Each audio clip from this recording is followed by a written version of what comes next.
Welcome back, everyone, to a new week of Three Wide, where we're going to go over all the action from Las Vegas Motor Speedway, where Kyle Busch gets the truck win, Austin Hill makes an amazing run at the finish to win the Xfinity Series race, and William Byron dominates the day and comes out with a Hendrick 1-2-3 as he gets the race win.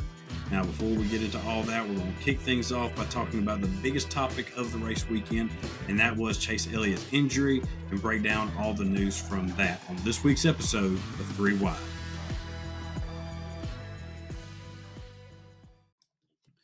Now, before we get started breaking down all the action from this weekend's races, let's discuss a little bit of what the biggest news of the weekend, and that was something that happened away from the track, which was Chase Elliott being injured in a snowboarding accident in Colorado.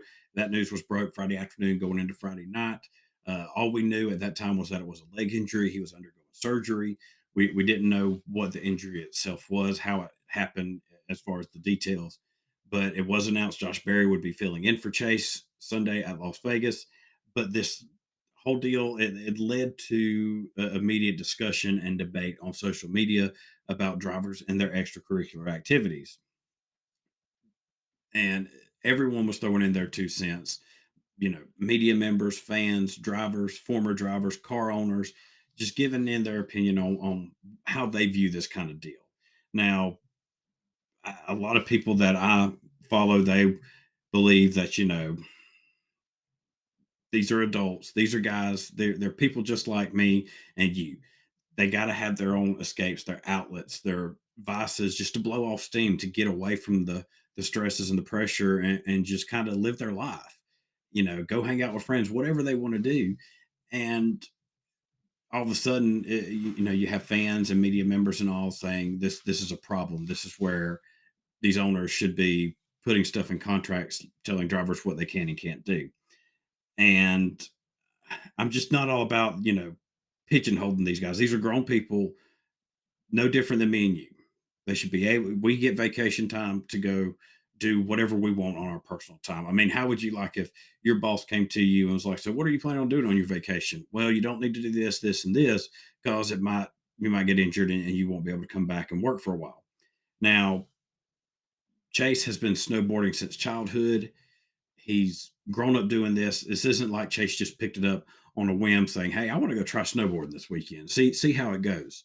You know, it's something he's done. It's just one of those unfortunate incidents that happened. And Rick Mast, former driver, said it best over on Twitter, where he said, "Rick Hendrick understands that these guys need to live their lives. Chase had an accident doing something he's very experienced at. He could have been hurt walking down the sidewalk. Crap happens, folks." And some people, drivers and media members, they weren't too happy with that comparison. They were tired of hearing fans saying he could have got hurt walking from point A to point B. They said that's not a really good comparison. But I mean, that's beside the point. I don't see it beside the point. I mean, these guys can get hurt on the track, off the track. What difference does it make? It's an unfortunate accident. It's not something that Chase was wanting. It puts him in a spot. It puts his sponsors in a spot, his team in a spot. There are no winners in this situation. But now will Chase maybe be put a little bit more thought on when he goes out and does these things, or what situations he puts himself in? I'm sure, absolutely, this is going to be a lesson for him that he will put to good use. But also, you had guys like Kevin Harvick, who has a agency company, KHI, and he was asked about his advice to drivers under his umbrella as far as from a management perspective. He said you have to be able to go out and live your life and do things to keep yourself sane, or this deal will eat you up. And that led to Denny Hamlin in a reply to it, said, "I'd venture to say many people work on their physical health because it benefits their mental health. Let people do what they need to do to stay mentally healthy. As anyone who is in this industry knows, it's a grind." And it truly is. I mean, looking at these guys, they go from February to the end of November. These guys are away from home, on the road, traveling, racing week in and week out. And even during the off season, some of them are still doing races. Now, of course, of their own choice, but they got to have some time away. You can't sit here and if you start putting limits on these guys, it's going to lead to some negative effects for the sport. I think you'll see drivers with a lot lower morale, and some drivers may just throw their hands up in the air after if they've had a long enough successful career, and say they've had enough of it, like Carl Edwards, that they can go, they've had their time in NASCAR, they can go do something else. So I, it's unfortunate. I hate it for Chase. I hate he's going to miss all these races. I hate it for his team. They had to work late to get the seat ready for Josh Berry, but unfortunately, that's just the way the world works sometimes. Now, if there's any positive to take away from this, is that it gets Josh Berry an opportunity to show what he's got on the Cup Series level. Josh is looked at as a guy who could be a full time Cup driver and be a competitive full time Cup driver. And this was his first time in a next gen car, so he didn't come in with a lot of hype, like, oh, he's going to go out there and be one of the top 10, top 5 guys on the track. It was a learning experience Sunday for Josh. He finished, I believe, in 29th, a couple laps down, and these were his first laps in a next gen car was at the practice, at qualifying, at the race. He was thrown to the wolves, and now with the announcement today that he is going to continue to be in that 9 car for the oval races, Jordan Taylor is going to come in for the road course at COTA. But this gives Josh Berry kind of a little tryout period. It'll get owners a chance to look at him for possible future rides, whether it's in the next year or two for the Cup Series. And I hope to see Josh continue to improve and get some solid results before Chase is fully healed and back. So I'm a big fan of Josh's. I'm glad to see him get this opportunity, and it'll be interesting to see how he performs from here on out, especially now that he's got a full race under his belt. And also, the big debate was also the playoff waiver. Chase will need to apply, which I believe he has, for a playoff waiver due to him missing the next possibly up to 6 races, where they have to attempt. He has to attempt to start each race to be eligible for the playoffs. Now he can put in for that waiver.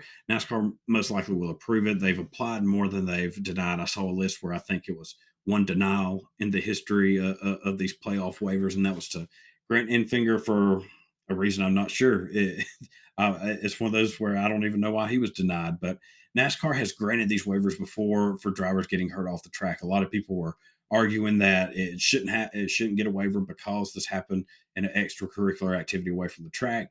But you look back at 2016 with Tony Stewart, he hurt himself in a dune buggy accident before the season started, missed the first 8 races, got the waiver, came in, won at Sonoma, and locked himself into the playoffs. So the precedent has been set that NASCAR will do this, and NASCAR's not going to deny the waiver of their most popular driver. I'm sorry, they're just not. It isn't a Chase Elliott rule or NASCAR showing favorites. They've done this before. I don't care. Some people were arguing that they only granted it to Tony Stewart because it was going to be his final year, and they wanted him to get a chance to go compete for a championship. Well, to me, that's a silly reason to approve a guy for a championship just because it's his last year. I mean, if you're going to not approve it for something that happened away from the track, it shouldn't matter whether you are the most popular driver or a veteran going out in his last year. But I don't see any problem with the waiver granting. Let me just make that clear. I'm just throwing it out there. If you're going to argue that, Chase shouldn't get this because he got hurt off the track, but it's okay that Tony Stewart did just because it was his last year, that makes 0 sense to me. But fully expect Chase to get that. He is, I'm sure, going to come out and win a race. I wouldn't be surprised if he won it pretty quick in his return. He's probably going to be really motivated to come out and make up for his lost time. And, with the right amount of playoff points, and if he can get a couple race wins, he could quickly go from the bottom of the point standing right back to the top. So while it is an unfortunate circumstance, still keep an eye on Josh Berry for the races that he runs in this car. This isn't some, mid pack or back market team that he's running for. He's running in the number 9 car for Hendrick Motorsports, a team that has won the championship a couple of years ago at Phoenix with Chase in 2020. They've won multiple races. this is a truly big shot and a good opportunity for Josh to really show what he has. And, if Chevy is serious about keeping him, it's going to be interesting to see how this plays out for him, because I know Chevy is pretty high on him. I'm sure, looking at their driver lineup through the Xfinity and Truck Series, I think he is the top guy that they got to put on priority. It would have been interesting. One of the rumors that was going around social media was fans and media members and all calling, like, hey, go get Corey LaJoy, get him in the car. And that would have been a equally awesome opportunity. Unfortunately, it didn't work out. But this is a pretty big shot for Josh Berry. So hopefully he makes the most of it. And if he can score a couple top tens, I think, in this car, or at least be up there in the running for most of the race, be consistent, I think that will go a long way for his future and possibly the Cup Series. So, kicking off the race weekend at Las Vegas, you had the Truck Series Friday night, where Kyle Busch was making his first start in the series for the season. And of course, whenever Kyle's in a truck race, you think, well, race over before the green flag even falls. But Kyle did have some work he had to do to get the race win on Friday night. Truck teams, they were having difficulty getting their pit crews to the track. I don't know what was going on there. I missed that part of the broadcast, but that did cost Kyle Busch on one of his early pit stops. He had some issues and kind of had to dig out of a hole. He didn't even finish in the top 10 in any of the first two stages, but he was able to have an excellent final stage, led 84 laps in the race, and gets the victory. Now, Zane Smith finished in second behind him. He led 8 laps, was able to win one of the stages. So Zane Smith continues to impress and continues to look like a favorite for this truck championship again. Some other drivers who led laps, you had Carson Hocevar lead the second most with 19 laps. He gets another stage win, so that's going to be key for Carson this year. Last year, the point situation really bit him in the butt, since he wasn't able to get a victory. So while getting the victory is important, I think it's more important to focus on the points, making more mature, and just put it plain and simple, no bonehead moves, anything to cost yourself positions.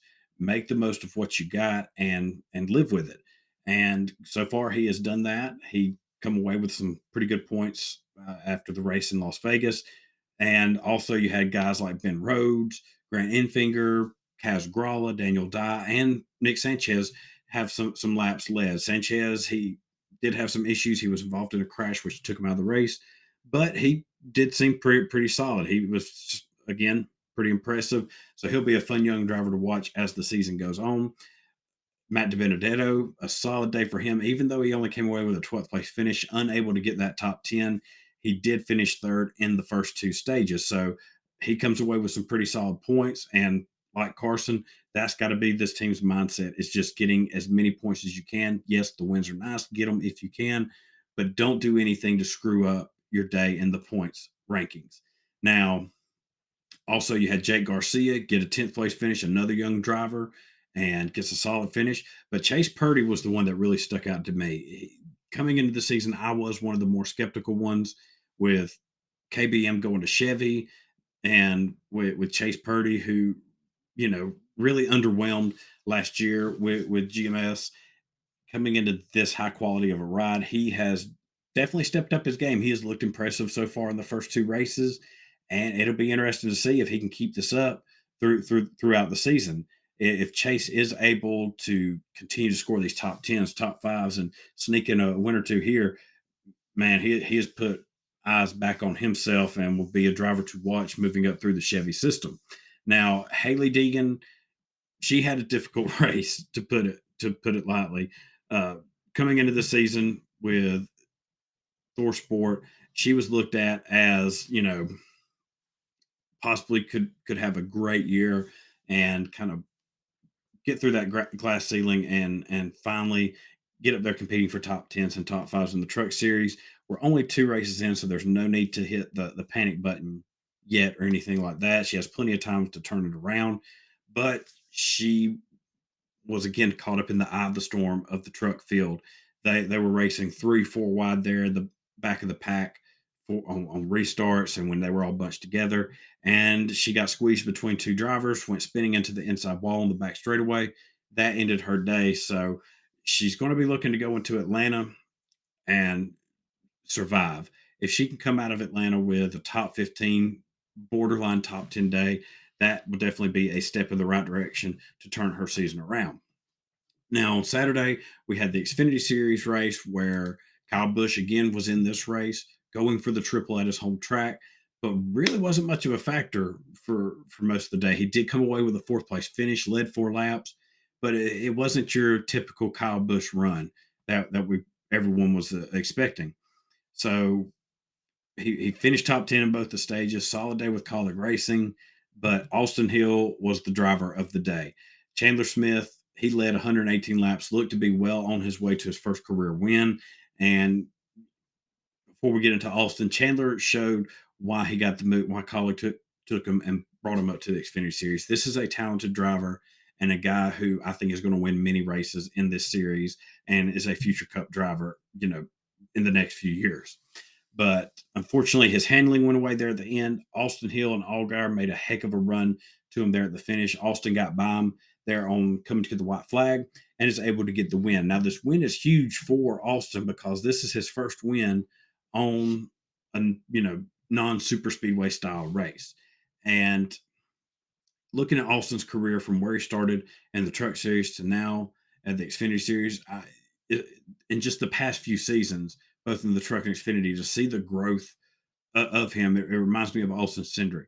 He's becoming a very well-rounded driver and someone who, like Chandler, I can see him moving up to the Cup Series possibly next season, if not the next, and being a guy to watch, especially when he starts his Cup career in the super speedways.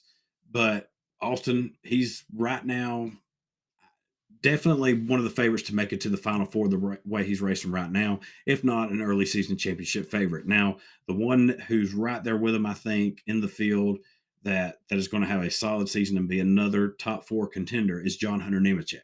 John Hunter Nemechek won stage 1, so that's another stage point in his lap.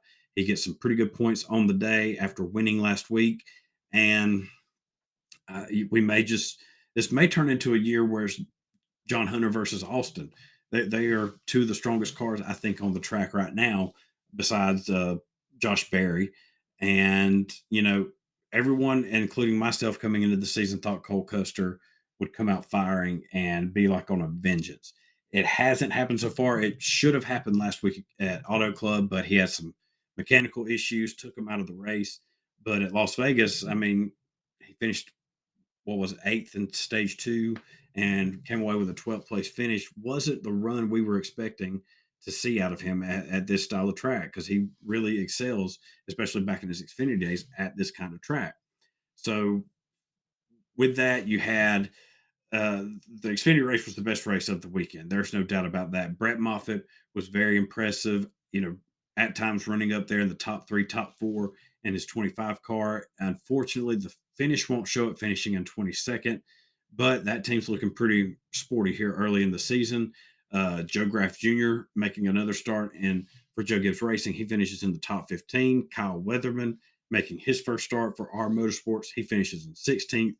So some solid days for some drivers. Sam Mayer, he finished in 7th, another top 10 for him. He's bounced back really well after the crash at Daytona back in February. And I think this could be a good year for Sam as well. I see him getting probably, his first career win. It's going to be the guy to watch at Martinsville. I have no doubt about that.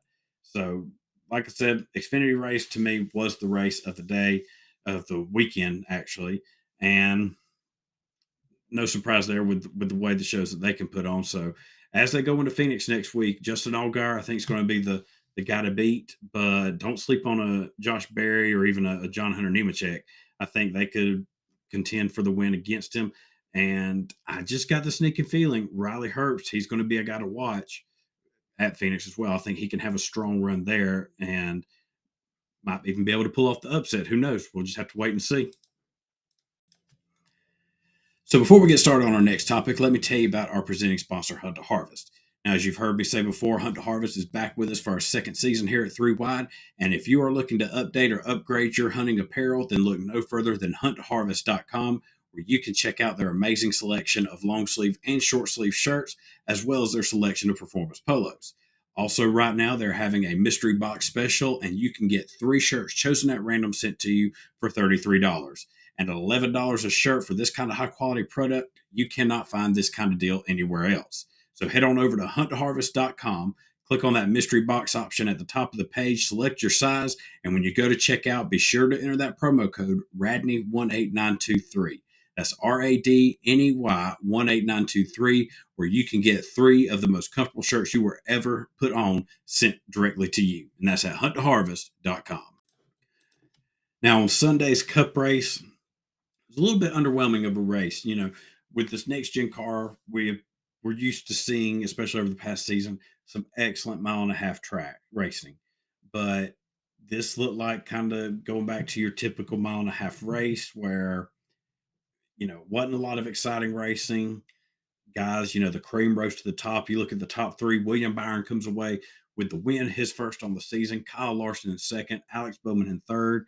And Byron was the walking dog of the race. He was the guy that was the one to beat. Now, Kyle Larson did give it a good run. He got the lead late.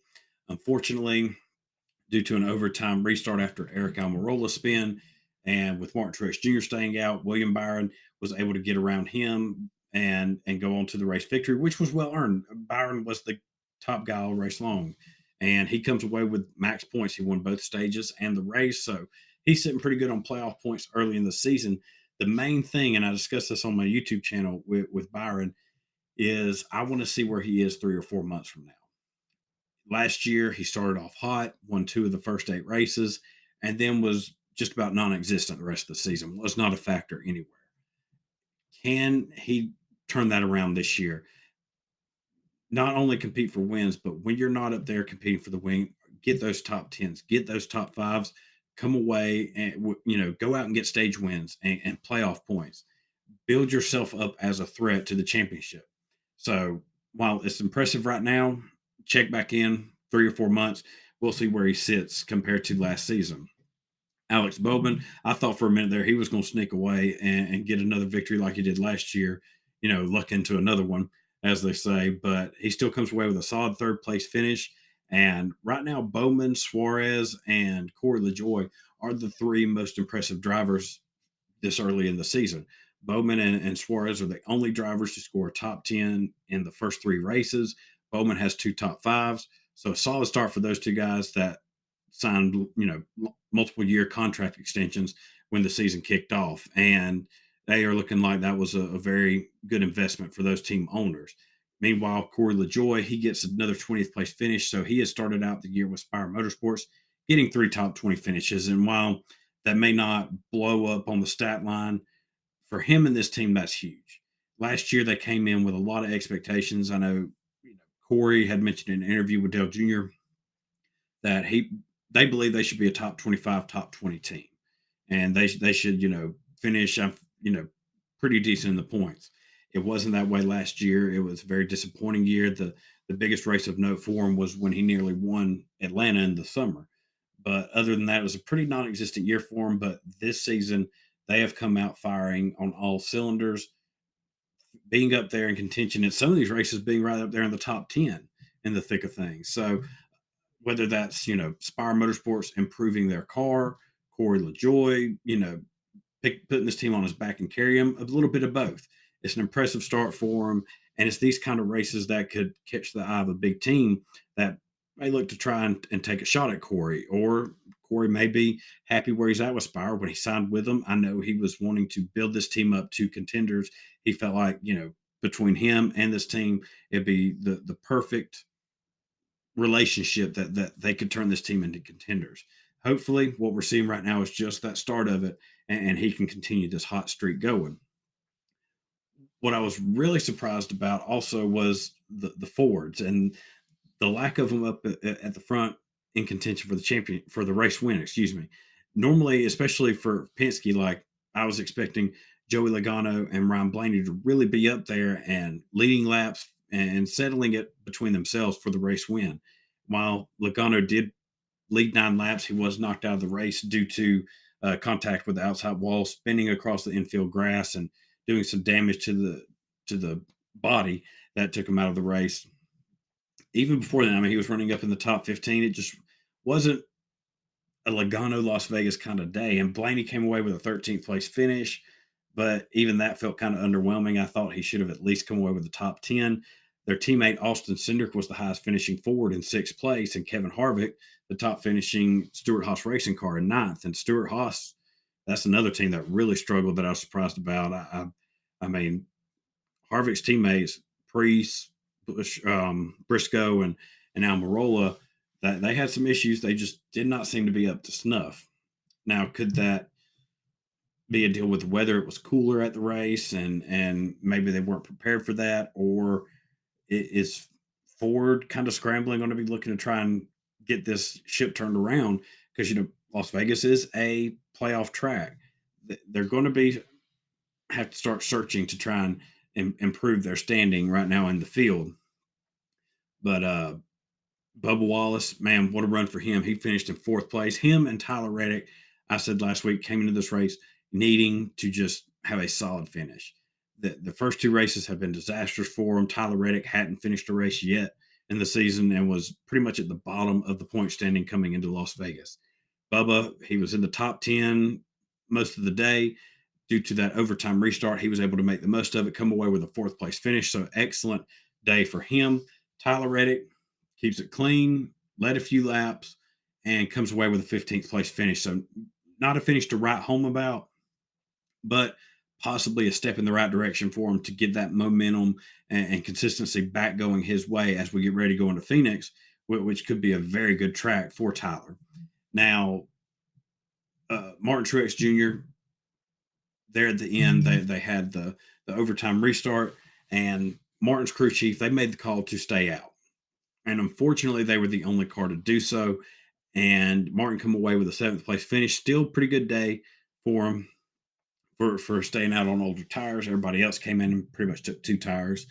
But I can't knock James Small for making this kind of move for Martin. I mean, these are guys who haven't won a race since 2021. They know they need to get a win to lock themselves into the playoffs. And while they were decent, they had decent speed for most of the race. This was something that could elevate them from solid day to possibly competing for the race win. And I think if they had maybe 3 more cars stay out with him, he would have been the one in victory lane. I don't think that Byron or Larson would have a shot at him. So it's well worth the gamble. You can't knock the crew chief for trying something, especially when you know, we can either just hold what we got and hopefully we come away with a top 10, or throw a Hail Mary, see if we see what happens, who comes down with it. It didn't work out for them this time, but this 19 team, they're not going to be complacent this year. They want to get in victory lane. They are hungry to get that win, and I have no doubt that they will be in victory lane pretty soon.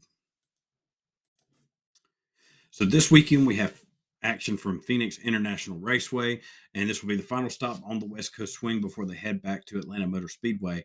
And the Xfinity Series will be Saturday, Cup Series Sunday. And back in the Xfinity Series section of the show, I'd mentioned Riley Hurts as kind of a dark horse name to watch. And he has decent stats there. 7 starts, he has 4 top 10s, 2 top 5s, but just the consistency he has had and has built up over the past year, I feel like he is due to break through and get a win at any point now this season. Now, last year, Noah Gragson, he came away with the race win. Obviously, he will not be in this race.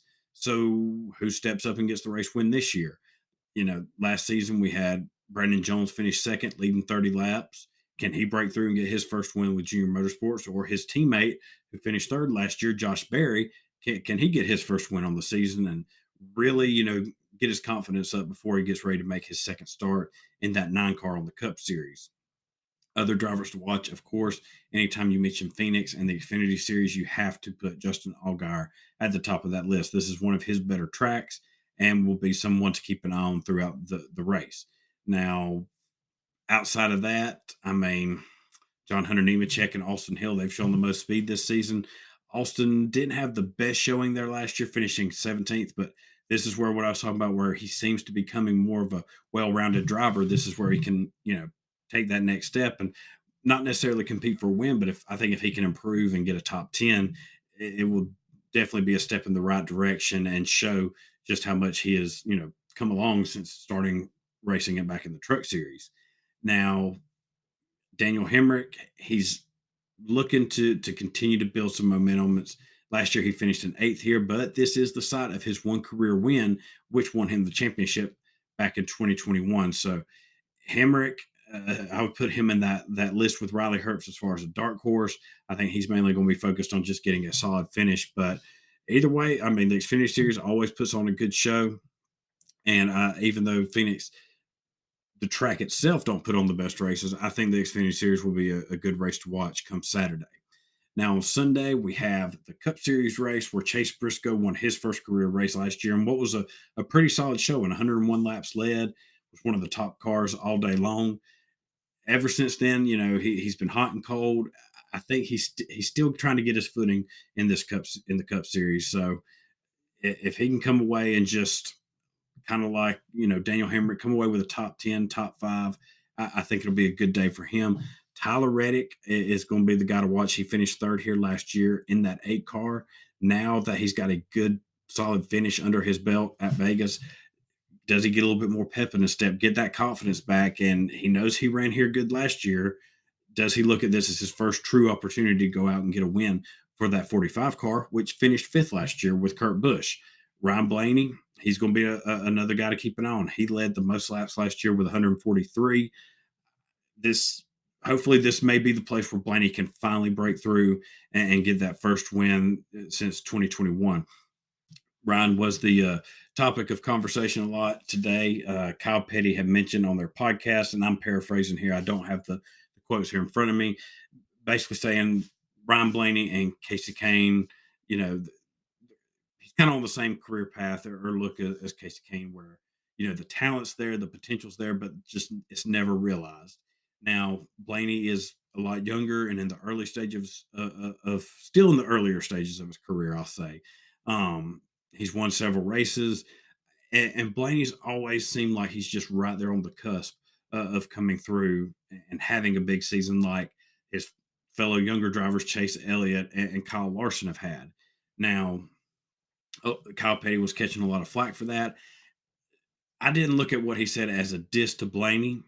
I just looked at it, he looks at the results, he's looking at the finishes, and he sees similarities between these two. He's even said that Blaney is a talented driver, and I'm sure it's not like Kyle was saying, I hope he doesn't have any more success. Kyle's just pointing things out. That's his job. And I think this could be the first race that Blaney might can get up there, lead some laps, and flex some muscle. Hopefully what happened with the Fords at Vegas was just kind of a one-off deal, but there'll be a manufacturer to watch and see if they're, this is something to really be concerned about as the season goes on. Daniel Suarez, these are other drivers to keep an eye on. Daniel Suarez, I think, is going to have another solid day. Can him and Bowman continue their top 10 streak? That'll be something to watch. Also, Josh Berry, can he improve from his results last week at Las Vegas?